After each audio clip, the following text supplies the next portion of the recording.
Hola, ¿qué tal? ¿Cómo estás? Mi nombre es Kevin Morales y te quiero dar la bienvenida al episodio número 78 de Dev Locos. Recuerda, el podcast más loco de todo el mundo. En esta ocasión, pues, tengo un gran amigo que no he tenido todavía la oportunidad de conocerlo presencialmente, pero sé que pronto nos estaríamos viendo. Hola, Giancarlo, ¿cómo estás? ¿Qué tal? Hola Kevin, ¿cómo estás? Un gusto y también un saludo a toda tu comunidad de locos. Qué gusto y qué genial que haya una comunidad donde podemos hablar de software abiertamente, así que encantado de estar aquí.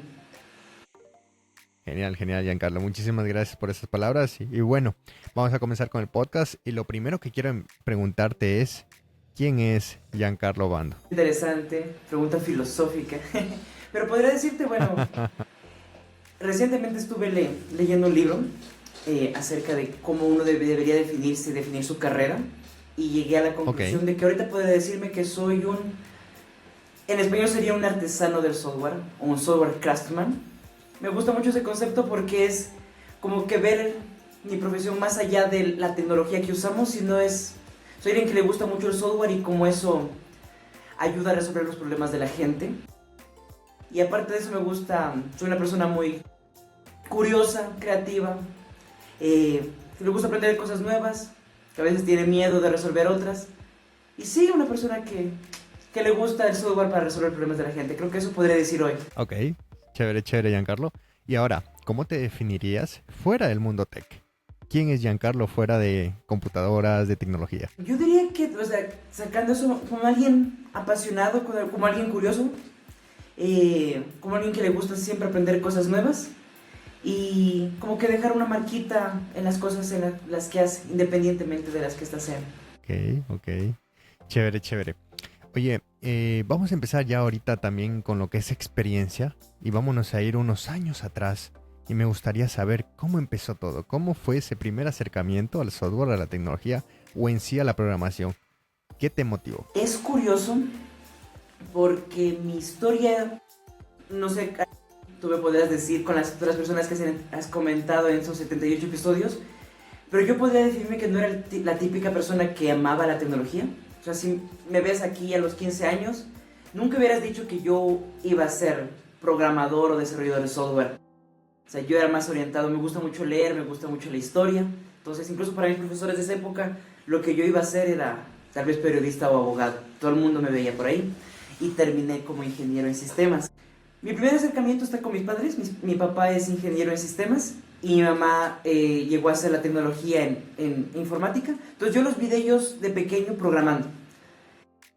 Ok, Eh, Nosotros somos, bueno, yo soy de Tulcán, entonces recuerdo mucho que acompañarlos ellos a vender sus sistemas. Ellos hicieron, por ejemplo, para el municipio de Tulcán, todo el proceso del cambio de 1999 al 2000. Entonces todo ese sistema que en ese tiempo el sistema estaba hecho solamente para soportar 96, 97, 98 y se iban a morir los sistemas con el cambio al 00. Entonces ellos estuvieron en ese proceso y yo los acompañaba de, ¿qué será? 5, 6, 7 años y recuerdo haber haber visto eso. A ver a mi madre programando en las tardes, en tener dentro, en mi computadora el loguito de Visual Studio, Visual Fox Pro, que eran programitas de ese tiempo. Entonces ahí los vi, ese fue mi primer acercamiento y después ya pues cuando me tocó escoger carrera, eh, postulé a muchas y la que me salió fue ingeniería en sistemas, entonces dije, ok, hay que retomar esto y les pedí a mi madre especialmente que me indique, oye, tú que ya lo hiciste, ¿de qué se trata? Ya que esto me va a tocar estudiar. Y así fue. oye, oye, oye, qué interesante. Me gustó ese inicio de que la parte motivadora pues fueron tus papás y no tanto por el apoyo como tal, sino porque vistes en vivo cómo era tal vez un trabajo a tu corta edad, ¿no? De ingeniero en sistemas o lo que conlleva el software. Y oye, cuéntame, ¿cómo es? O sea, hoy en día pues me pregunto porque en mi caso pues en mi familia creo que fui una de las primeras personas que integró en el tema de software. Eh, es un poquito complicado a veces encontrar a alguien en la familia tal vez que podamos charlar o discutir de un mismo tema. ¿Cómo es con tu papá o cómo es con tu mamá al momento de hoy en día pues tener un gran conocimiento y poder compartirlo? Y claramente si ellos te han sabido guiar en el sentido, mira, hagamos esto así, hazlo así, no aprendas esto en base a su experiencia, porque tenemos que saber que su experiencia pues fue en otra era. Claramente por ahí lleva el mismo paradigma, pero son diferentes eras, ¿no? ¿Cómo es eso? Es interesante, y por ejemplo, te digo, el día que me dieron mi cupo para la universidad, yo me he acercado de mi mami y le dije, enséñame, y literal yo puedo decirte, y es una experiencia muy bonita, mi primer programa fue una calculadora, y la hice con mi Ok, mamá. Entonces eso fue una experiencia muy bonita. Y con mi padre, él sí trabaja hasta actualmente, es como jefe trabaja como jefe de sistemas y toda su vida trabajó en el mundo de las cooperativas. Entonces yo siempre escuchaba y siempre tuve muy de cerca el hecho de pasar esa producción en la noche, revisar sistemas, procesos batch, que hay que revisar que cuadren las cuentas, que ok. funcionen los servidores. Eran palabras que se escuchaban en mi casa que cuando yo entré a estudiar tenían ya sentido. Como te digo, a mí no me interesaba mucho, entonces nunca pregunté de más. O sea, los veía que hablaban, entonces no pregunté. Pero cuando ya comenzaba a estudiar, sí fue un punto importante mi padre, porque yo le preguntaba cosas. Y él ya manejaba, por ejemplo, a veces yo veía cómo hacer programas, y yo lo veía él que hablaba de gestión de TI, que la hizo 9001, que armar Tuitil, y eran cosas que ahorita que yo ya tengo tiempo en esta profesión y comienzo a ver más temas de liderazgo y y como de organización desde equipo y de infraestructura, me pasa lo que me pasaba de niño, comienzan a hacerme sentido las cosas que él me comentaba y que no me hacían sentido porque hace 5 años lo único que me interesaba era programar. Entonces es curioso y es bonito porque hay un tema de conversación, especialmente con mi papi, es como que él me pregunta ahorita a veces cosas, oye, ¿cómo hacen esto de microservicios? Porque eso es nuevo para él. O ¿cómo están hablando esto de API REST? Porque él manejaba más servicios por WebSockets o que era SOAP. Entonces es interesante y es XML. bonito. Ajá, XML. Para él, por ejemplo, yo le expliqué JSON porque él no lo utilizaba. Y hay cositas así. Wow, wow. Chévere, chévere, Giancarlo.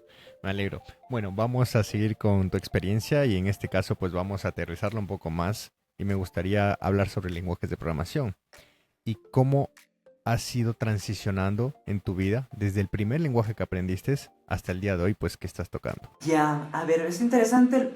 El primer lenguaje que aprendí, bueno, fue en la universidad, que ha catalogando como lenguaje que sería C++ dentro de las materias. Entonces, mis dos primeros lenguajes fueron C++ y Java.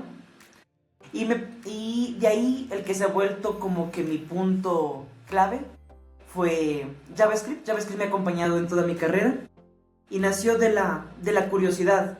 Nosotros, fui parte del club de software de mi universidad y nos pusieron un proyecto. Y era un proyecto muy orientado a la web. Y en ese tiempo lo único que sabíamos era C++, entonces no nos salía, o al menos yo no sabía en ese tiempo que podía hacer C++ con la web. Si es que existe, al menos yo no lo he visto, no sé si tú Kevin sepas si es que se puede hacer C++ con la web, yo no lo sé. Y en ese tiempo lo que hablaba era que funcionaba con JavaScript, que las páginas estaban hechas en JavaScript. Entonces ahí me pagué un cursito en Udemy, creo que de alguien, es Fernando Mera, creo que es el más popular, que hace buenos Fernando cursos, Herrera. Fernando Fernando Herrera. Herrera, ajá.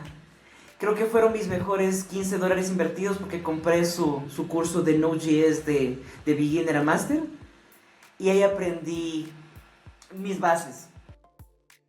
He hecho JavaScript principalmente, de ahí pasé a manejar los frameworks, luego me fui al front y un poquito de móvil. Y así. Oye, por cierto, un saludo para Fernando Herrera. En caso de que esté viendo este episodio, es un gran amigo. Tuvo la oportunidad de empezar esta segunda temporada y la verdad que yo también le agradecí en su momento porque no soy tal como full stack en su momento, pero sí llegué a ver uno de sus cursos, por ejemplo, el de GitHub, que me ayudó bastante como para entender ese mundo de todas las ramas, todo el control de versiones, ¿no? Que existe. Pero chévere, chévere, Giancarlo. Sí, y me uno tu Oye, saludo y agradecimiento, y si tú lo conoces, has de llegar mi agradecimiento, porque te cuento una pequeña anécdota de ese curso, con los conocimientos que saqué, luego pude participar en una hackathon que me dio mi primera eh, internship, mi primera pasantía en una empresa súper buena acá en Quito, y lo logré gracias a ese curso. Entonces, si es que tú que eres amigo, hazle llegar de uno de esos estudiantes el agradecimiento. o sea, se lo haré llegar, no te preocupes, tranquilo. Genial, genial, Giancarlo. Oye, y cuéntame, pregunta del millón. Sí. ¿Por qué JavaScript? ¿Por qué frontend? ¿Por qué no decidiste con otra tecnología, mobile, data science, AI inclusive? Porque sabemos que la AI, bueno, no es nuevo como tal. Pero, ¿por qué crees que escogiste eso? ¿Y qué consejo le darías para las personas que están viendo este episodio o lo están escuchando y probablemente están a punto de iniciar con un lenguaje, están terminando el colegio o están literalmente terminando la universidad y no saben a dónde orientar su carrera profesional? Porque sabemos que existen muchos lenguajes de programación, el software es un mundo abierto y creo que a un inicio sí es muy abrumador. Sí, en mi caso es como te comentaba, fue más dado por la necesidad. Entonces yo me acuerdo que estaba en sexto semestre y estábamos mi grupito de compañeros y teníamos que hacer un sistemita para registrar quejas de los usuarios de los servicios públicos. Ok, Entonces, en ese momento, para la persona que nos vino a vender la idea era, quiero una aplicación móvil que el usuario ponga ahí algo y eso se registra en un sistema de monitoreo y la gente de un municipio pueda ver esas quejas. Y para la persona era tan simple como que está en mi celular y solamente ahí debería vivir. Y se abrió la pregunta entre mis compañeros, ¿cómo eso llega a otro lugar? Entonces ahí conversando con los profesores de la universidad, eso es un mundo web. ¿Cómo se hacen las páginas web? Con JavaScript. Entonces me acuerdo que, y fue la casualidad, porque un compañero se encargó de hacer la parte de la aplicación móvil. Entonces él aprendió y ahorita de lo que sé, se volvió experto en Android y todo lo que es Kotlin, luego evoluciona a Kotlin y es un experto en desarrollo móvil. Y yo me acuerdo que a mí me tocó la parte de desarrollo backend y front, que en ese tiempo no sabíamos que era backend y front, sino era servir páginas estáticas con Node.js. Y así entré. Entonces como entré por ahí, luego seguí trabajando y me fui por JavaScript. Entonces fue más la necesidad. Y respondiendo a tu pregunta, yo te diría, y a las personas que están empezando, no es tanto con qué iniciar, más bien es escoger un proyecto y digamos que si tu proyecto es analizar datos, la vida te va a decir que eso es hacerlo con Python. Si tú quieres hacer algo con mobile, si tu interés es hacer un jueguito, tal vez tu solución sea C Sharp y hacer Unity. Entonces más bien es buscar algo que te apasione o algo que te interese y la tecnología vendrá a ti. ok, Giancarlo. Chévere, chévere. Buen consejo porque, bueno, te contaré ahí un poquito corto lo que fue mi historia. Yo llegué a estudiar inclusive agropecuaria. Llegué a estudiar agropecuaria, estuve un año estudiando agropecuaria, pasé a electrónica, estuve algunos años ahí en electrónica. Bueno, me gradué de electrónico, ingeniero electrónico, pero en esa transición de electrónica, pues también descubrí el sistema, descubrí el software y fue como que me quiero cambiar de carrera. Era una persona tal vez inestable en ese sentido. Y recuerdo que mi papá me dijo, acaba y después haces lo que tú quieras. Literal, esas fueron sus palabras. Entonces, creo que los últimos semestres de mi carrera fue estudiar y aprobar. Esa era mi meta, aprobar. Como sea, pero aprobar. Tal vez que no veía mucho la nota, pero tal vez con el mínimo, pero aprobaba. Porque más tiempo le dedicaba a autoeducarme. Y así como tú, yo también empecé en Udemy. Hace casi 10 años atrás, recuerdo 2014, 2015 que tomé mi primer curso de Udemy y fue literalmente por hobby, por curiosidad y por saber, hey, ¿cómo puedo crear una aplicación en estos maravillosos dispositivos? O sea, ¿cómo lo hacen? Sí, porque mi curiosidad fue, sí, ¿cómo hacen esto? O sea, ¿eso viene de dónde? ¿No? ¿Cómo lo hacen? Y poco a poco pues fui conociendo en su momento GTC, después justo en 2014 lanzaron un Swift y de ahí ya lo demás es historia, pero creo que al principio es muy abrumador y sobre todo para un estudiante que es muy fácil que caigas en el momento que no sabes qué hacer de tu futuro. Y te lo digo porque a mí me pasó. Cuando salí del colegio, mi única meta era irme a la ciudad de Quito a estudiar. ¿Qué? Ni idea. Pero esa era mi meta principal, irme a Quito. ¿Pero qué? Ni idea. Era como que yo ya sabré que ir a estudiar, ¿no? Entonces, cuando conocí el software, pues creo que gracias a mi curiosidad me fui integrando a la parte mobile. Pero implícitamente, y creo que como tú también, por necesidad en algún momento. Y creo que en ahí nos podemos ver en espejos porque recuerdo que también a veces por necesidad pues tenía que hacer una aplicación y me empezó a llamar la atención, ¿no? Creo que son buenas palabras y bonitas palabras lo que acabas de decir, el tema de que es lo que te atrae, pues solito te va armando en el camino, ¿no? Pero al principio creo que un desarrollador en general, pues lo que es web y todo eso, al menos lo básico debería verlo, ¿no? Sí, y ahí yo te quería hacer una pregunta, porque me parece interesante que hay muchas carreras que se están uniendo a hacer, o sea, muchas carreras, yo tengo muchos compañeros ahorita en mi trabajo que son ingenieros electrónicos, ingenieros mecánicos, que desembocaron en el mundo del software. ¿A ti qué tal te pareció la transición? ¿Fue sencillo moverte? Porque al final estabas también en una ingeniería y de moverte al software, ¿fue un nuevo mundo o tú le ves cosas similares? Me da curiosidad, siempre me da curiosidad este tema. Y pues te digo mi caso, Jan. Te digo mi caso. Mi caso sí fue bien implícito. O sea, literalmente yo no sabía que iba a estar trabajando esto en unos años después, ¿no? Mi idea era, ok, necesito hacer un juego y listo. Mi idea es, oh, como hago una aplicación y listo. Implícitamente yo estaba cocinando lo que hoy en día he logrado crear durante años.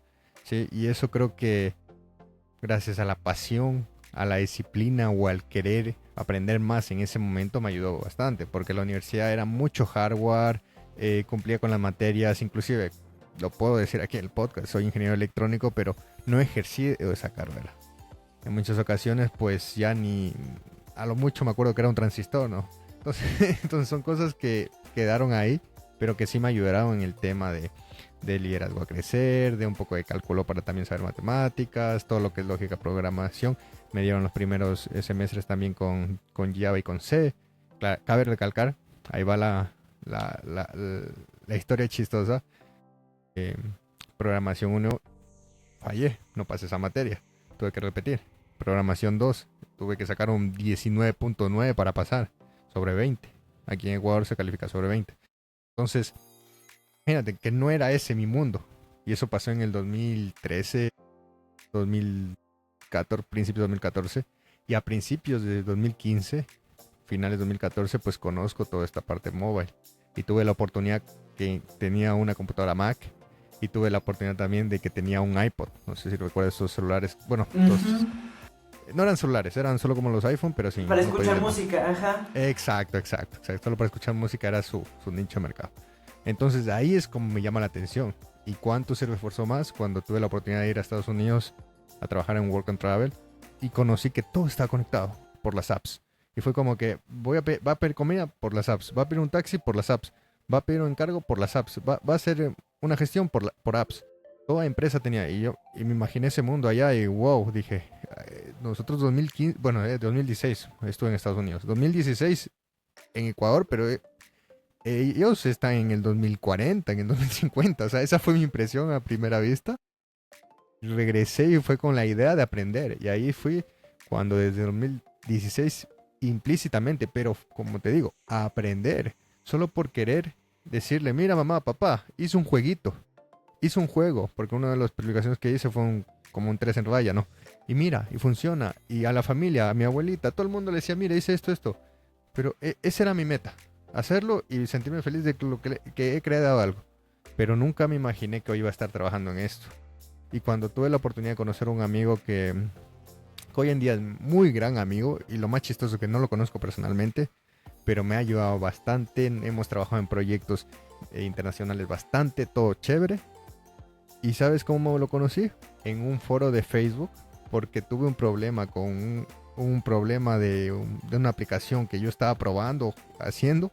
Recordemos que estamos hablando de hace 8 o 9 años atrás, donde solo estaba Stack Overflow. Yo aprendí, como siempre lo digo, en la calle, porque literalmente yo no soy sistema, no sabía que era Git. Yo era de los típicos que hacía carpetitas para ir guardando versiones. Y cuando tenía que hacer algo o trabajar con alguien, le pasaba la carpeta, lo cipiaba y le pasaba. Exacto, sí, exacto. No sabía que era Git, ni sabía que existía un control de versiones, nada por el estilo. Y cuando lo conocí él, fue como que lo puse en un foro de Facebook y me contestó, hey, hola, ¿cómo estás? Hagamos un Skype y te explico. Y desde ese momento me di cuenta y digo, qué bestia, o sea, la gente como es, sin recibir nada a cambio y claramente haciendo una buena actividad, te ayuda. Y creo que ese es algo de altruismo que he ido construyendo siempre en mí, por eso pues ha nacido todo este tema de las comunidades, nació el tema de blogs, que siempre tuve algo en cabeza como compartir conocimiento y también que no solamente yo, sino otras personas vengan también a compartirlo, sobre todo aquí en Ecuador. Y creo que eso poco a poco pues fue evolucionando. En pandemia ya pues se esforzó un poquito porque tuve más tiempo, ya empezaba a trabajar con otras empresas y chiste en chiste, como diciéndolo vulgarmente, pues se convirtió ya en un trabajo, o sea, sin darme cuenta. Es más, empecé a trabajar antes de graduarme y era como que mis padres me decían, hey, ¿y cuándo te vas a graduar? Y era porque yo estaba tan concentrado en aprender muchas otras cosas, sacarle el jugo a todo el conocimiento que tenía y aprender, porque recuerdo que, como te digo, muchas cosas hasta el día de hoy siento que las sé en la práctica. Pero tú me preguntas en teórico y probablemente no te lo puedo responder. Porque esas bases de programación de computación no las tuve. Tuve las bases de hardware, todo lo que es electrónica y todo eso que en su momento lo supe. Pero he ido aprendiendo durante el cambio, ¿no? Y creo que eso ha sido algo que me ha ayudado mucho en el sentido para ir creciendo, ¿no? Pero resumiendo, implícitamente, si hoy estamos aquí hablando, fue por una curiosidad como hace 10 años, 9 años atrás. Qué cool, qué chévere historia. Sí, sí, genial. Y eso diciéndote que estudié agropecuaria, ¿no? O sea, en algún momento de mi vida estudié agropecuaria y era como que una de mis tareas era ir a ver unas vacas, unos caballos. Y hoy en día me ves aquí grabando un podcast contigo, ¿no? Claro, y no sé, algo que me gusta mucho también de la comunidad, yo siento, no sé si será así en otras carreras, pero siento que algo que tenemos bonito como ingenieros en sistemas, desarrolladores de software, es la parte de la comunidad. O sea, no sé si hay una comunidad de ingenieros electrónicos que se reúnan a hablar de pasión de sus cosas, me imagino que sí, pero esto hay mucho y yo eso es algo que me enamoró de la profesión, es que hay estas hackatones, hay estos congresos, donde uno va, pero parece como, es más una cultura, la cultura del desarrollador, de ir y compartir de lo que uno está aprendiendo. Entonces, eso también es bonito y es lo que tú dices, o sea, uno puede conocer gente preguntando acerca de algún tema. No sé si eso la IA luego nos mate, porque ya no se pregunta mucho en Stack Overflow, no sé si viste ahí una noticia, y la gente más pregunta en ChatGPT, pero los espacios que hay actualmente para reunirnos de gente y hablar de tecnología es algo bacán, que creo que tiene nuestra carrera de especial. No sé si las otras lo tengan, pero la nuestra es bonito. No, totalmente, totalmente, Giancarlo. Y bueno, justo viene ahorita ese tema, hablar sobre hoy en día, pues, esta era que estamos pasando, que es la inteligencia artificial. Ya llevamos algunos años con la parte generativa y me gustaría hacerte una pregunta que estoy seguro que te la han hecho, que es, ¿qué piensas si la inteligencia artificial reemplazará a los desarrolladores? Justo eh, hace 2 semanas publiqué un blog acerca de ese tema, porque es algo que se repite mucho y se repite en todos lados. Entonces yo estaba escuchando un podcast entre Neil Ford y Ken Beck. Neil Ford es un arquitecto de software de ThoughtWorks, muy bueno, y tiene un libro súper bueno que les recomiendo a todos que se llama Fundamentals of Software Architecture. Entonces, está súper bacán. Y Ken Beck es el fundador, uno de los cofundadores de Extreme Programming. Entonces, ellos estaban hablando, imagínate ese nivel, la misma pregunta que tú me haces. ¿La IA nos va a reemplazar? Y la respuesta que dieron ellos me pareció interesante, porque ahí Ken Beck comentaba, que ya tiene como 30 años de experiencia, decía que esta necesidad de reemplazar a los desarrolladores, especialmente, ha estado siempre. Y contaba la historia de COBOL. COBOL a la final es Common Business Oriented Language, y se creó en el 1958. Y hay por ahí un escrito que encontré para mi blog, donde se encuentra la cita sobre la cual se crea este lenguaje, y queremos crear un lenguaje que sea tan simple que la persona contadora, el gerente pueda programar y no necesitemos de los programadores, que para esa época eran los científicos y los ingenieros electrónicos, porque para el 1958 no existían los ingenieros de sistemas. Y qué curioso que COBOL nació con eso y no mató a los programadores. De hecho, hay más programadores, porque en el 69 nace la ingeniería de software como carrera, o la ingeniería de sistemas como carrera, y es porque dejó de ser una habilidad que tenían los científicos y se volvió una profesión. Entonces comentaba eso. Entonces dice, mira, lo que va a pasar es que la inteligencia artificial es una herramienta más, que hace eficiente muchas cosas, pero al final hay un malentendimiento sobre lo que hacemos. Y ahí tú me vas a corregir. Pero nuestro trabajo no es escribir código, porque cualquier persona puede escribir cosas. La cuestión es cómo yo hago un problema, lo que tú decías, hay alguien que quiere jugar tres en raya, que es un concepto de la vida real, y la pongo en un aparato tecnológico. Pero al final yo entiendo y he ido conceptualizando nuestra carrera como traductores. Escoger un problema que está en la vida real y darle una solución a través de software y que es una solución mantenible. Entonces, yo, ¿qué te diría? ¿Cómo lo veo actualmente? La IA es una gran herramienta, yo lo uso en todos mis días, que hace eficiente nuestro proceso. O sea, podemos hacer más rápido tareas que antes eran automáticas.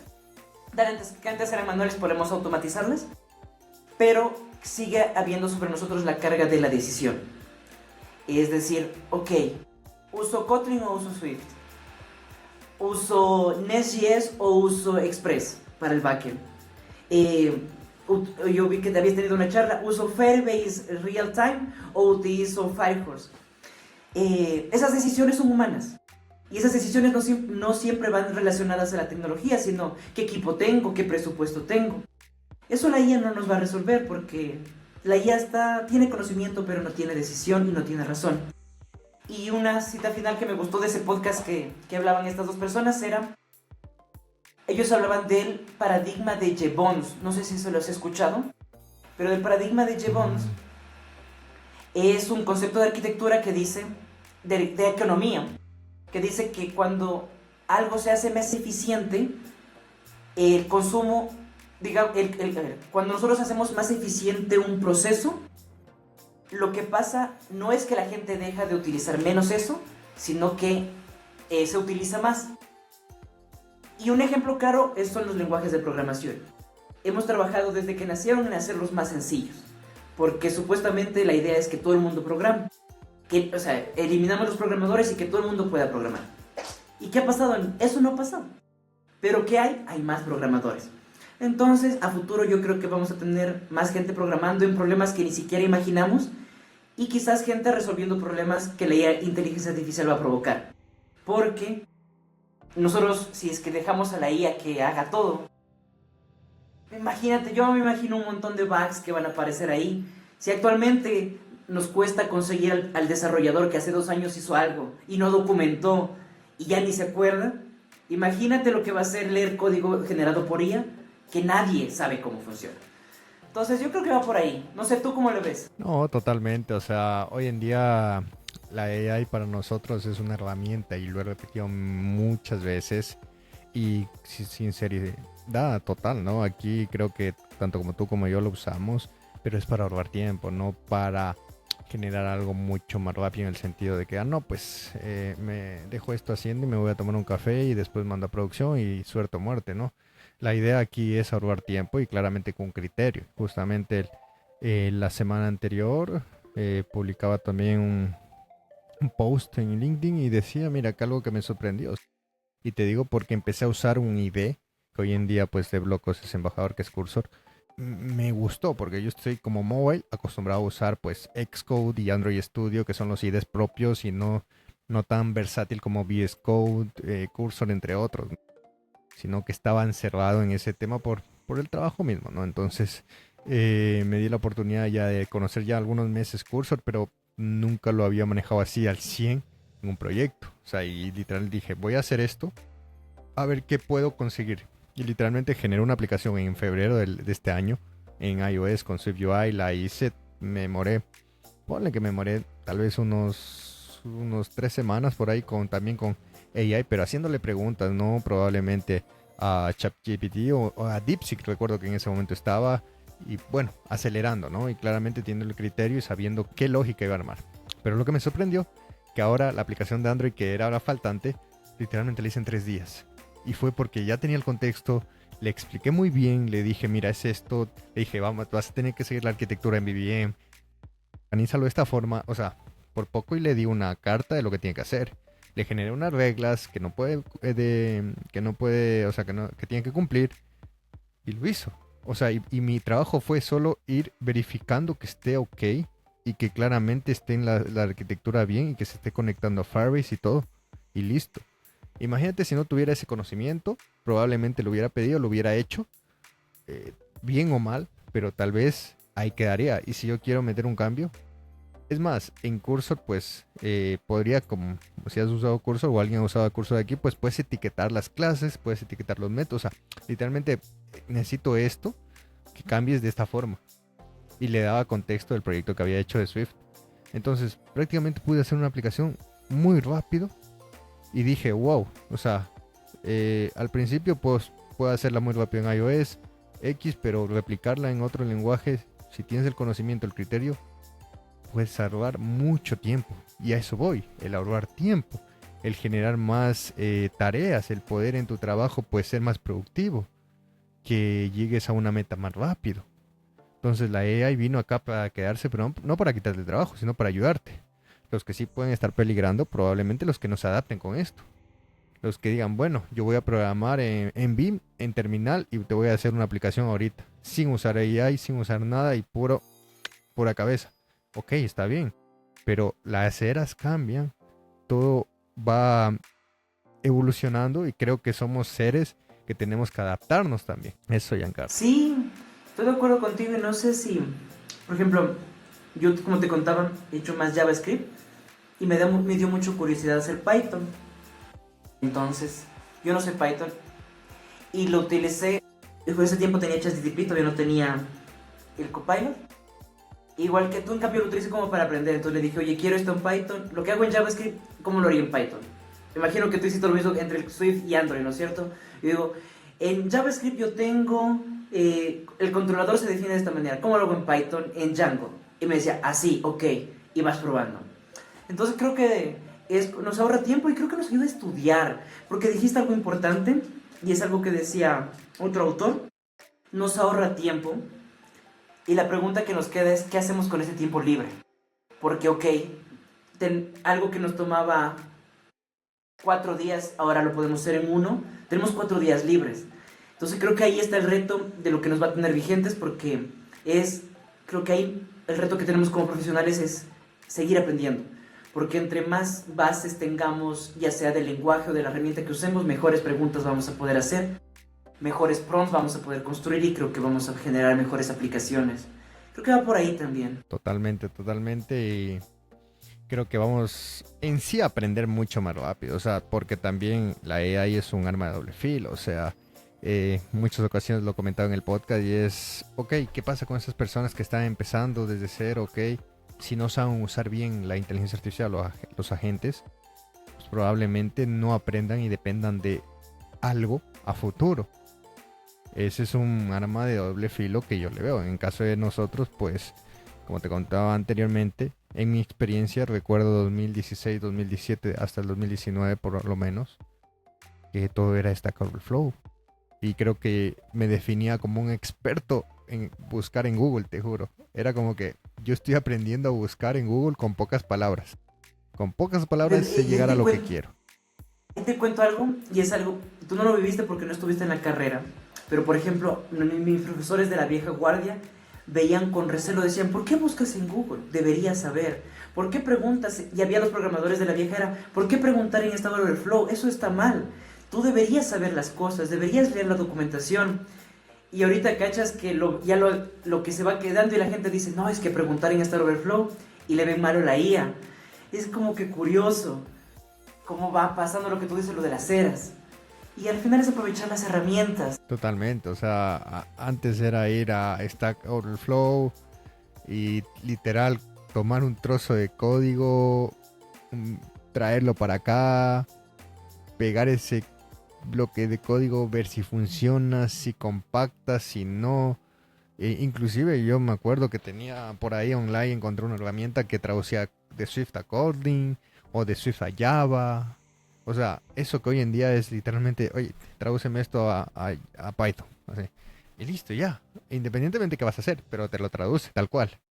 Entonces, ¿cómo evoluciona y cómo nos tenemos que adaptar? Genial, sí, lo dijiste. Genial, genial. La palabra perfecta creo que es adaptar. Ajá. Dime. Ahora, vamos a darle la vuelta a esta pregunta, que está súper interesante. Me gustaría saber qué opinas sobre las empresas que no se adapten a la AI en el futuro. Te perdí un ratito, pero me preguntabas qué crees que pase con los que no se adapten. ¿Qué crees que pasen con las empresas que no se adapten en el futuro? A nivel de empresas, creo que ahí el riesgo más probable es que se van a quedar atrás. Y no por el hecho de que en tecnología no la adapten, sino porque no van a poder producir valor, que al final es vender más. Porque una empresa vende. Y si es que su competencia puede sacar un producto más barato y en menos tiempo, y la otra no lo puede hacer, se queda atrás y se relega y muere. Pero yo creo que ahí, y te pongo otro reto, y otra pregunta que también te quería hacer, es, creo que hay otro problema, que es las empresas que van a depender 100% de la inteligencia artificial. Y yo creo que ahorita hay un boom de empresas que viven del vibe coding, del chat GTP, completamente, sin criterio, haciendo de menos nuestro trabajo. No sé si tú has encontrado posts de LinkedIn de gente gurú que dice, hice esto con vibe coding y no sé nada de programación, y lo hice solito y funciona y voy a sacar una startup. Yo creo que Sí. de aquí a unos 3, 4 años vamos a ver, como en las .com en su momento, una explosión de la burbuja y de muchas empresas que se vendieron como hago todo con IA, caerse porque simplemente no van a ser sostenibles en el tiempo, van a tener muchos bugs que nadie va a saber cómo resolver, o va a ser muy caro traer gente que venga y resuelva ese código que nadie vio desde el inicio y nadie lo supervisó. Entonces creo que hay, como tú dices, una nueva de doble filo. Quien no lo utilice como herramienta se va a quedar porque no va a poder vender. Porque sea totalmente dependiente y no tenga gente técnica, profesionales de software supervisando ese trabajo, también van a quebrar. Porque van a tener un boom, así, suben rápido y ¡pum! Igualito van a caer. ¿Y cuál sería la pregunta que te gustaría hacerme? Es eso. ¿Tú cómo le ves, de lo que has visto es...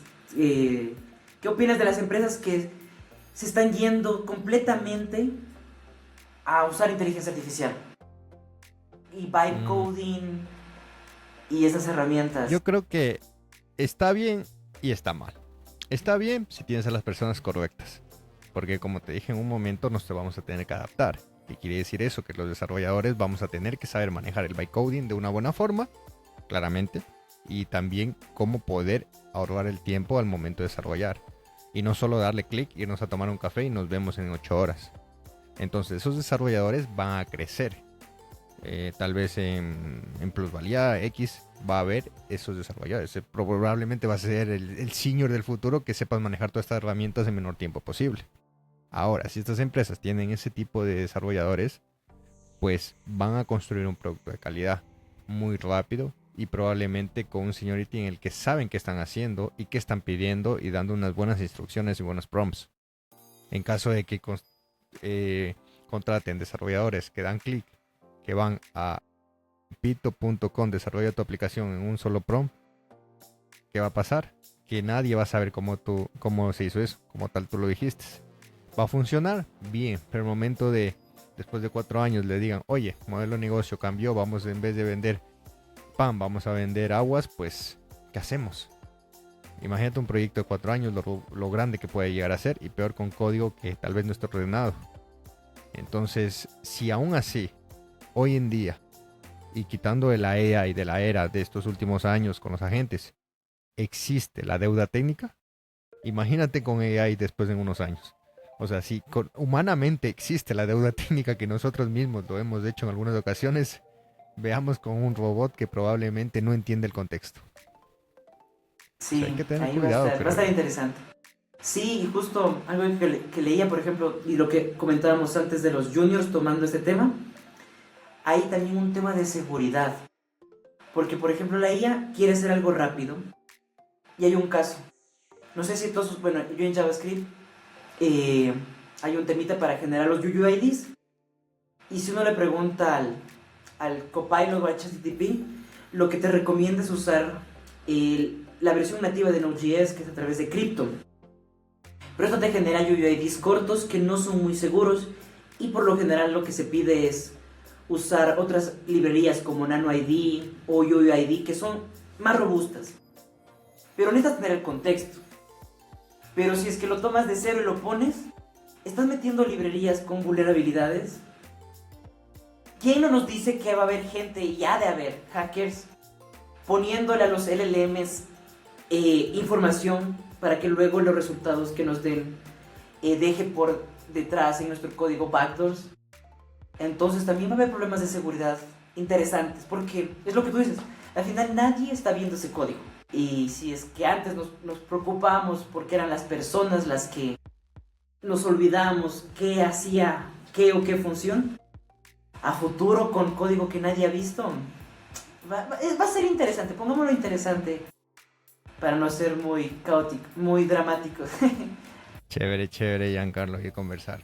Oye, aprovechando que estamos hablando del bytecoding y bueno, y todo este aforo de inteligencia artificial, ¿qué opinas sobre esta palabra, bytecoding? Porque muchas empresas grandes, Big Tech, pues la venden como la venden, que es decir, pues venden humo, y yo he sentido eso, y es como que con pocas palabras puedes generar un producto, puedes generar el próximo Facebook, etcétera, etcétera.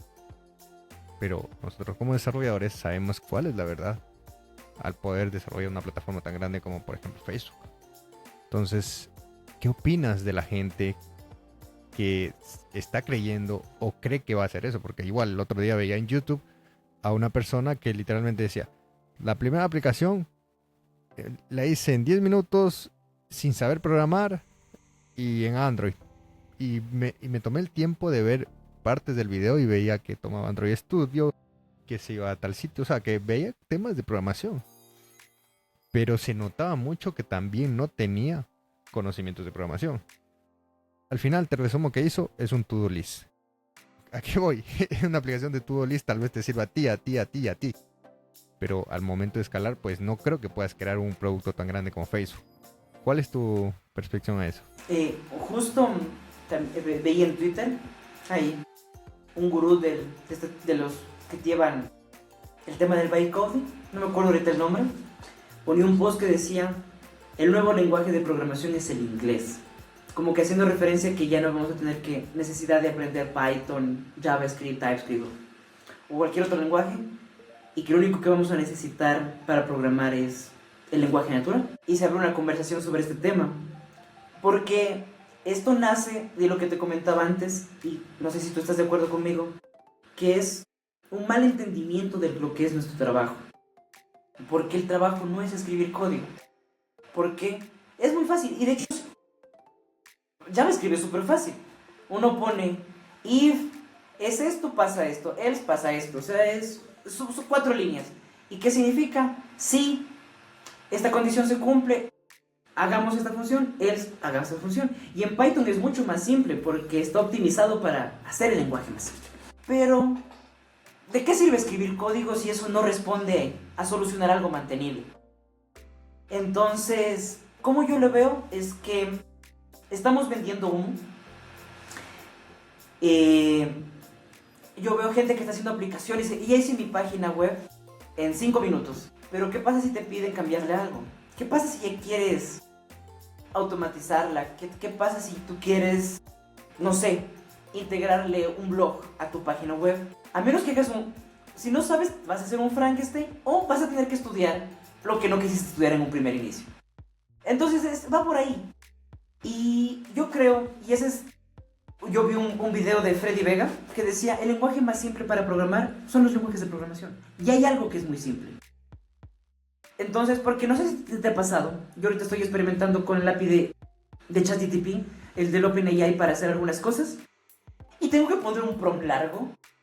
Cuando yo a veces digo, si esto lo programaría, ya tengo las sentencias claras, y ya está como que tenemos todos un lenguaje en común. Un if es esto, un do es esto. Y ahorita que lo estamos dejando abierto, tú puedes poner, por ejemplo, haz una lista que tenga esto, esto, esto, en tu lenguaje. Yo le voy a poner, crear una lista que utilizando esto, tú y yo tenemos para el mismo problema 2 formas de hacerlo.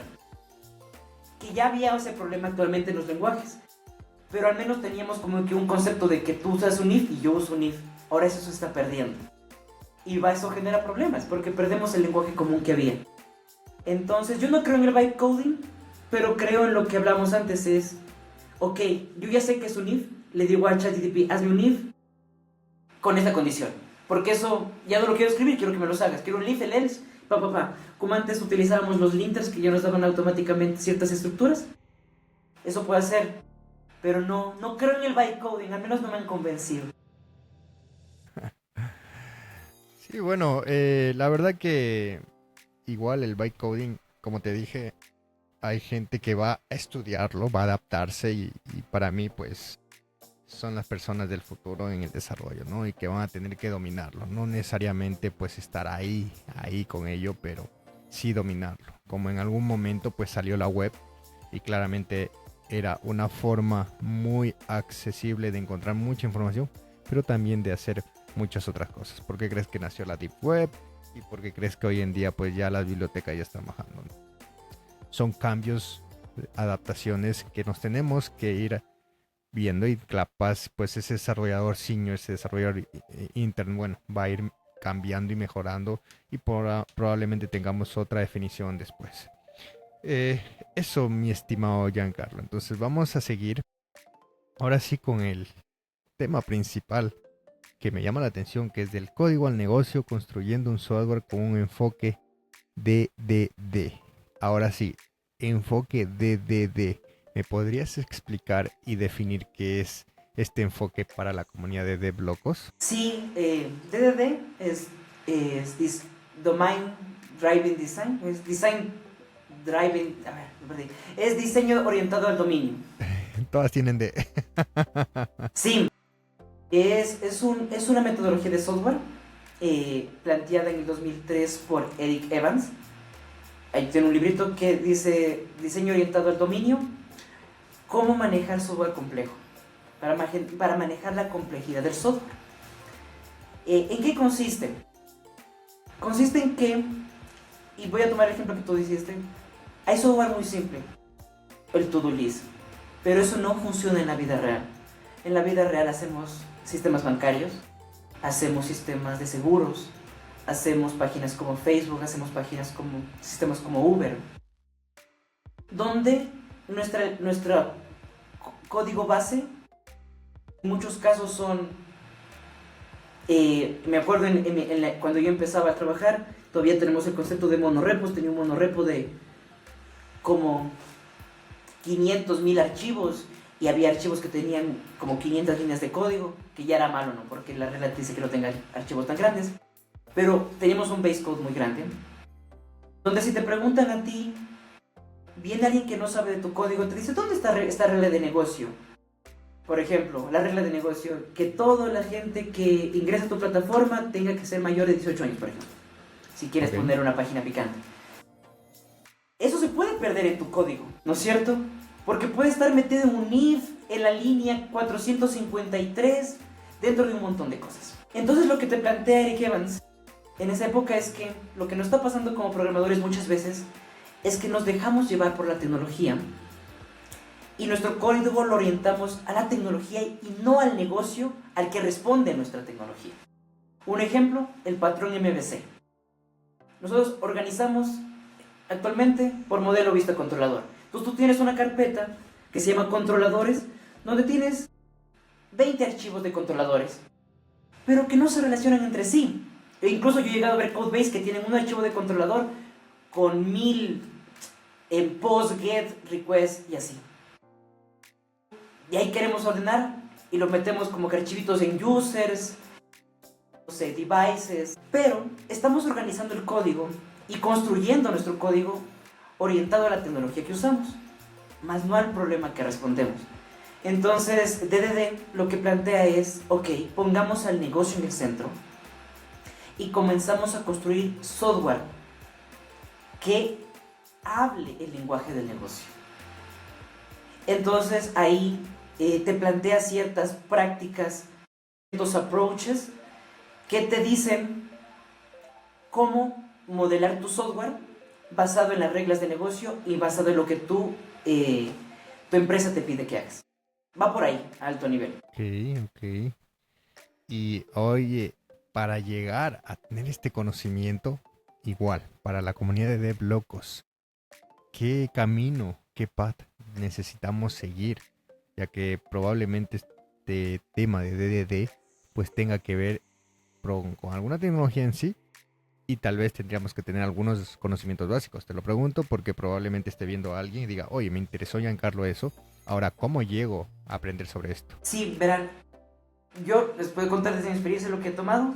Hay el libro base, que es el que te digo, es el...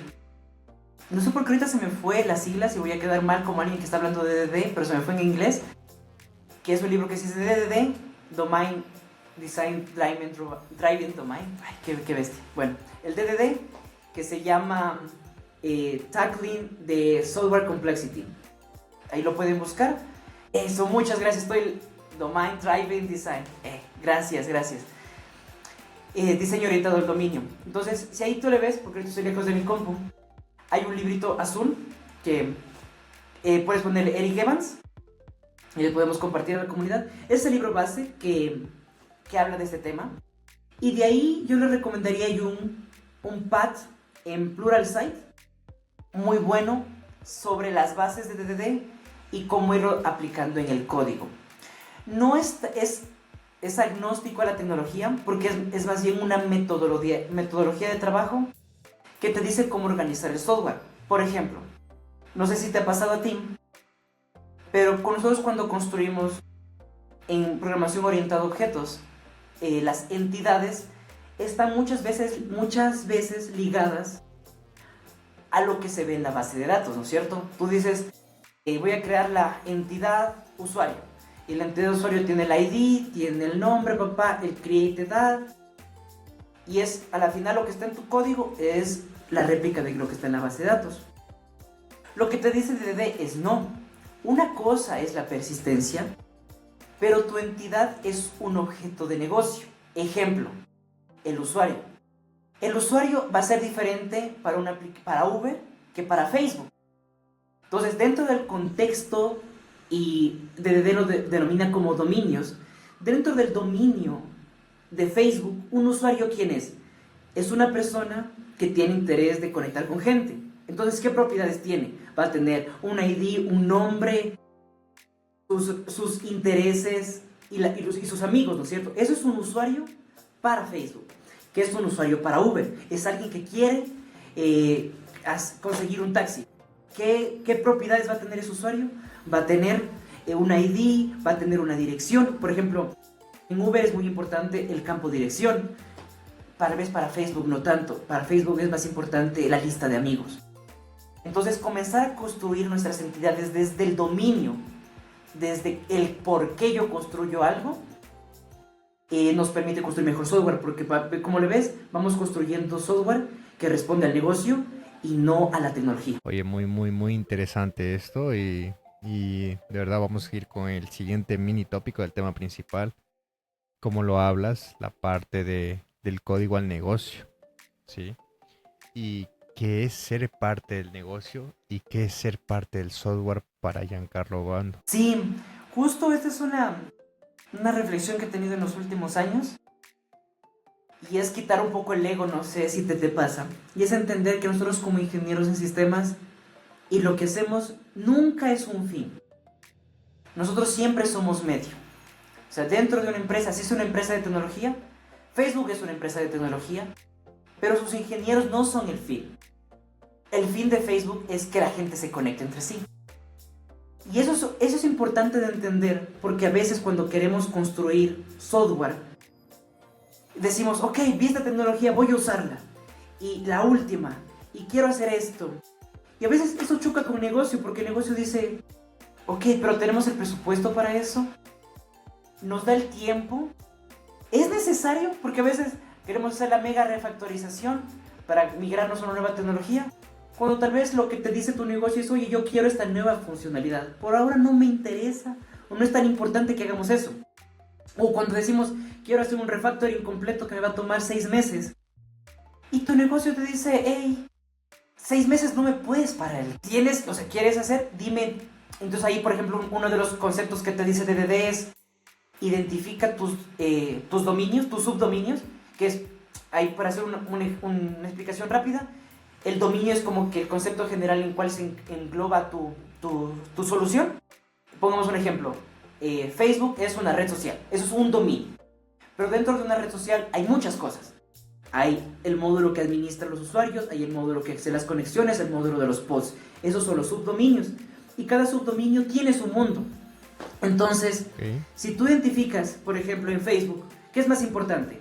¿Que funcione el Messenger o que funcione el perfil, los Reels? Actualmente yo te diría que yo como ingeniero de Facebook diría nadie me utiliza el Messenger porque la gente está usando Instagram. Si eso está legacy, lo dejo ahí, no me importa. Lo que tengo que hacer que funcione es Facebook Watch, porque eso es lo que está vendiendo.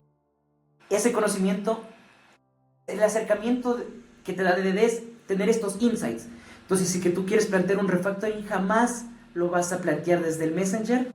Si no, dices, voy a atacar el Facebook Watch porque eso da más valor a mi negocio. Wow, chévere, chévere. Oye, y ahora, para tener este mindset como negocio, el desarrollador, ¿qué debería pasar? ¿Qué pato o qué camino debería seguir? Porque he tenido la oportunidad de conocer muchos desarrolladores muy cracks, pero que literalmente pues están encerrados en el desarrollo, en generar tareas, tickets, giras, etc. Pero ir más allá, tal vez un liderazgo, algún tema de soft skills. ¿Qué opinas acerca de esto? Y es un buen punto el que tomas. Creo que, y es algo que se nos viene incluso con lo de la IA que comentábamos antes, que nos va a exigir a nosotros más habilidades, especialmente de comunicación. Uno de los pilares de DDD es una comunicación directa y muy fluida con tu domain expert, con tu experto del dominio, que es la persona de negocio la que te encarga. Tú deberías tener una comunicación constante con quien te da las reglas. Entonces, KePad, por ejemplo, ahí, y hay otro link que les dejo, hay un repositorio de GitHub que se llama DDD Crew, lo pueden buscar, y ahí tiene como un starter kit para nosotros como desarrolladores. Entonces, por ejemplo, ahí hay un modelo que se llama Bounded Context Canvas. Voy a hacer una pequeña explicación rapidita. Un Bounded Context es cómo nosotros solucionamos un problema específico, ¿sí? Entonces, en ese mapita que lo pueden explorar, la idea es poner las reglas de negocio o los eventos de negocio. Que eso de dónde vienen, de las conversaciones con tu experto. Entonces, por ejemplo, digamos, volvamos al ejemplo del Facebook Watch. ¿Qué es el Facebook Watch? Yo como programador no sé. Yo sé cómo renderizar un video en web y que sea óptimo, ¿no? Pero yo voy y le pregunto al encargado de Facebook Watch desde el negocio y me dice, oye, le digo, ¿cómo funcionan los Reels? Y me dice, verás, los Reels, para que nos funcionen bien, tienen que tener reproducción automática. O sea, acaba uno, esperas 2 segundos y automáticamente le presentas el siguiente. Esa es una regla de negocio, porque tú podrías hacer lo que sea automático. Pero tu líder te dice, no puede ser automático porque eso a nivel de atención como que rompe algo. Entonces debes esperar 2 segundos. Oh, ok. Entonces vas y te dices, y verás, otra regla de negocio es que después de 5 videos tienes que mostrar un anuncio. Y ese anuncio debe estar targeteado. Entonces, si es que tenemos que identificar qué usuarios les gusta, no sé, el anime, a ellos les mostramos la publicidad de anime. ¿A qué usuarios les gusta programación? A ellos, por favor, anuncios de programación. Y te das cuenta de esta conversación, hemos sacado algunos puntos claves. Primero, 2 reglas de negocio. Que tenemos que esperar 2 segundos entre reel y reel. Y que cada 5 reels tenemos que presentar un anuncio. Pero también hemos encontrado que tenemos una tabla de usuarios que tenemos que comenzar a segmentar. Que va a estar en otro lado, porque no deberíamos mezclarlo con la lógica de los videos. Y que hoy es probable que si nos olvidamos, que tengamos que comenzar a preguntarle a nuestros usuarios sus intereses. Pero esto nace de la conversación. Y esa conversación luego debe irse al código. Y debemos irlo modelando. Wow. Chévere, Giancarlo. Oye, para ya ir finiquitando lo que es este tema principal, me gustaría que nos brindes un consejo para llegar a ese liderazgo que tú probablemente has podido ir creciendo en tu vida, ¿sí?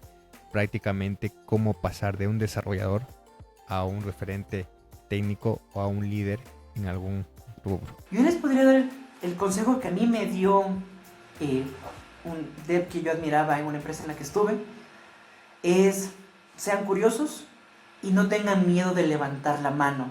Creo que el primer paso para si uno tiene aspiraciones de ser líder técnico o arquitecto futuro es saber que eso al final representa una responsabilidad.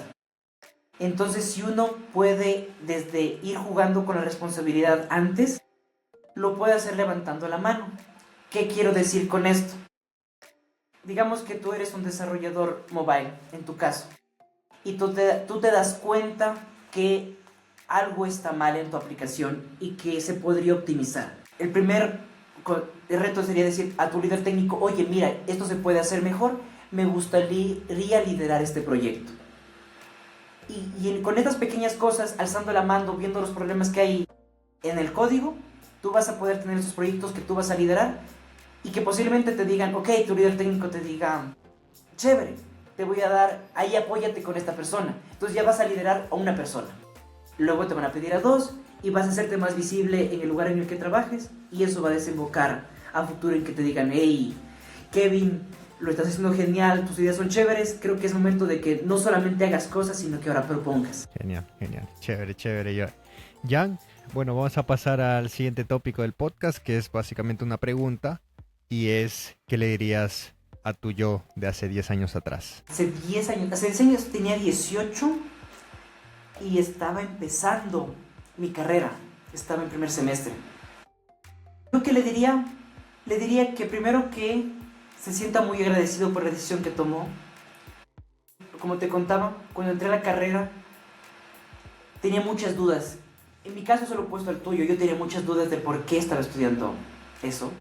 Hasta quinto semestre yo me quería botar porque decía esto no es lo mío. Quería irme a estudiar derecho, quería irme a estudiar periodismo o hacer otra cosa porque decía, yo nunca fui un chico geek ni que estaba con las computadoras, entonces era como que, ¿qué diablos hago aquí? Entonces le diría, oye, tomaste la mejor decisión porque te vas a enamorar del software y te va a encantar lo que vas a hacer y tenle paciencia y tenle fe porque va a dar grandes resultados, porque todo lo que, muchas grandes experiencias y muchas de las cosas que tengo, hoy se las debo a mi carrera. No sé si has visto ese post que dicen muchas gracias JavaScript y ponen, no sé, las llaves de su departamento, las llaves de su carro. Ese es mi caso. Yo puedo decir que muchas de las cosas que he comprado y que tengo, las experiencias que he vivido, en mi caso se las debo a JavaScript. Entonces le diría que tenga fe, que tenga paciencia y que le vaya con ganas, que le va a ir bien. Chévere, Giancarlo. Bueno, vamos a pasar a las preguntas de Dev Locos, que son 5 preguntas sorpresas, y aquí va la primera. Lánzalas. Ahí va. ¿Recuerdas cuál fue tu primer pago como desarrollador de software y qué hiciste con él? Sí, mi primer pago fue un proyecto que hicimos con mi club de software, que fue un proyectito para un ingeniero. Nos pagaron al grupo $500 y como estábamos empezando nuestro club, lo que hicimos fue comprar puffs para nuestra sala, poner una base para hacernos unas chompas, que fueron las primeras chompas que tuvo mi club, y yo con ese dinero creo que me compré una mochila bonita para mi compa. Chévere, Jan. Bueno, vamos con la siguiente. ¿Alguna vez has tenido un error tan grande que te hizo reconsiderar tu carrera como desarrollador? No sé si reconsiderar, porque cuando uno entra a trabajar, esto hay, y pues no sé hacer otra cosa por el momento. Pero sí te puedo contar que sí tuve mucho miedo en mi primer trabajo, en mi primera semana. ¿Por qué? Por no saber Git, que es algo que tú que comentabas, y por creer que sabía Git. Me volé un código de como hace 2 semanas, porque hice un Git rebase force. Y bueno, también error de mi líder técnico que no le puso protección a la rama master. Bueno, no me lo voy a justificar, ¿no? Pero yo hice un Git rebase mal hecho y me borré un código de un calendario que otro compañero se había demorado 2 semanas haciendo. Y me acuerdo que era mi primera semana en la oficina, antes de pandemia, una semana antes de pandemia. Mandé eso y se voló. Voy al GitHub y no había nada. Y yo, ¿y ahora? Me acuerdo que vi un compañero que estaba ahí y le digo, la dañé. Y me dice, ya nada, anda, habla con el jefe y dile que la regaste. Entonces me paré y le dije, jefe, hice esto. Chuta, dice, ¿qué diablos? Y le llamamos a la persona que había estado trabajando, que era mi compañero que vivía en otro país. Y me dice, ya tengo una copia en mi local, puedo hacer otra rama con este tema. Y se salvó. Y me dijo mi jefe, si es que no sabes algo bien, por favor experimenta, pero con tus proyectos personales aquí, estate seguro. Entonces, pero sí tuve miedo porque sí era un error grave. Wow, wow, wow. Genial, vamos con la siguiente. Si solo pudieras trabajar con un framework o lenguaje por el resto de tu vida, ¿cuál sería y por qué? Creo que ya sé la respuesta. No creas, no creo que me iría por JavaScript. La Iba a verdad, decir, no, o sea, si me dices que te ha dado todo en la vida y no lo vas a elegir, pues... ¿sabes por qué no? Porque es lo que te decía. Últimamente creo que no somos las herramientas que usamos, sino las habilidades que aprendemos. Ok, Entonces, no me iría por una herramienta. La verdad, diría que es mejorar mis... Mi herramienta sería tener más conocimiento, no sé, sobre estructura de datos. Eso me gustaría aprender más. Pero no un framework no cogería. súper. Y si, bueno, ahora demos la vuelta a la vuelta a la pregunta. Si pudieras borrar un lenguaje de programación del mundo, ¿cuál sería y por qué? A ver, chuta. Yo hace 2 años te diría Java, porque era Java hater, por tener un montón de cosas y traumas que pasé en la universidad con Java. Pero luego vi que tiene buenos patrones en las últimas versiones. No sé, la verdad. A ver, te borraría. ¿Sabes? Que borraría Assembly, pero si es que existe algo automático que lo haga. Nunca lo he topado, dicen que es horrible, pero sé que es la base de todo, pero eso lo quitaría con algo más fácil. Chévere, chévere. Y bueno, vamos con la última. ¿Qué es lo más raro o inesperado que has encontrado en el código de otra persona? Es lo más raro o inesperado. A ver, déjame, esa es buena. He encontrado un compañero, dejó, no sé si te ha pasado, un comentario que decía: de aquí en adelante, solo yo sé cómo funciona esto y quizás en unos años solo Dios lo sepa. Encontré ese comentario en un codebase. Bueno, bueno, esperemos que siga vivo el compañero de aquí a unos años, si no se va a dañar el código. Si no se va a dañar, ajá. Genial, genial. Bueno, Giancarlo, ya para ir cerrando este increíble podcast, lo único que te voy a pedir es que por favor nos des un consejo para la comunidad de Blocos que quieren empezar a programar. Yo les diría que se lancen sin miedo. No se dejen abrumar por la cantidad de cosas que existen. No lo van a saber todo nunca. Eso es algo que creo que es una idea con la que tenemos que hacer las paces. Si es que tu idea es, ves el post de LinkedIn y el montón de frameworks que hay, por ejemplo en JavaScript, hay cada día sale un framework nuevo, que eso no te abrume, toma algo y apréndelo. Y es como la experiencia de Kevin, como la experiencia es, más bien busca un problema que te interesa y sobre eso aprende la tecnología y síguele. Entonces, no te abrumes, coge algo que te interese y aprende la tecnología que pueda resolver esa necesidad que te interesa resolver. Genial, genial, Giancarlo. Bueno, para ya ir terminando, pues me gustaría que me ayudes con tus redes sociales o dónde te podemos contactar. Sí, principalmente me pueden encontrar en LinkedIn como Giancarlo Bando. También tengo un blog que lo publico en 2 sitios. Está en dev.io como Boceto1. Es el nombre que me puse al inicio por cosas de la vida. Me pueden encontrar ahí como Boceto1 o si no bajo mi dominio que es blog.geancaobando.com. Entonces ahí pueden encontrar mi blog. Y ahí tengo una serie precisamente sobre DDD, si es que les gustaría profundizar más sobre el tema. Hice una serie de 4 posts como introductorios, con un proyectito real, cómo aplicarlo. Entonces, por ahí me pueden Genial. encontrar en LinkedIn y en el blog. Chéverísimo, Giancarlo. Oye, de verdad, muchísimas gracias por tu tiempo y por haber estado en este maravilloso episodio número 78 de la segunda temporada de The Blocos. Muchas gracias a ti, Kevin, por la oportunidad y felicitaciones porque 78 episodios se dice fácil, pero sé que no lo es. Así que sigue adelante. Sí. Gracias, gracias, porque tenemos que sumar los de la primera temporada, que vamos 70. Chéverísimo, chéverísimo. Muchísimas gracias y para la comunidad, pues nos estaríamos viendo en el próximo episodio. Gracias, gracias. Bye, bye. Bye.